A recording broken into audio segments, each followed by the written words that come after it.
I had never thought much about plucking a flower before. It was just something people did, especially when paying respects at a cemetery. But this time it was different. The anniversary of my father's passing was approaching, and the emotions were raw, the memories fresh. We were running late for a visit to my father's grave, and the tension was mounting. I didn't have time to stop at the flower shop, a place that always had the perfect arrangements.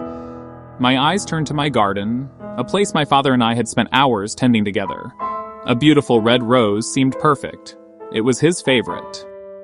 As I reached for the stem, the thorns pricked my fingers. A sharp, sudden pain, not just physical but emotional, struck me. I struggled to cut it, and the more I tried, the more the thorns seemed to resist. The thorns reminded me of the times my father had taught me about life's challenges and how to face them. The pain was not just in my hands, but in my heart. The rose didn't want to be plucked. It was as if it was telling me something, speaking in a language only the soul understands. I stood there, holding the rose, feeling its life in my hands. Was it right to take this living thing from the garden just to place it on a grave? Was this really the best way to honor my father's memory? The memories of my father, his wisdom, his kindness, all flooded back as I contemplated this simple act. I had never thought of a flower as something alive in that way before, but now it seemed so clear. The rose was alive, and I had taken it from its home, just as fate had taken my father from ours. In the end, I took the rose to the cemetery, its petals soft against my skin, its fragrance a poignant reminder of times past. The whole way there, I couldn't shake the feeling that I had learned something important from that simple act of plucking a flower, something about life, respect, understanding, and love that I hadn't seen before.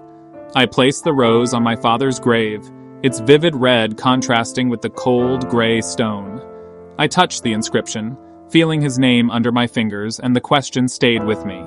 It was a simple act, but it had opened my eyes in a way I hadn't expected. As I walked away, I felt a change within me. The rose, the thorns, the cemetery, all were part of a lesson, a connection to something greater.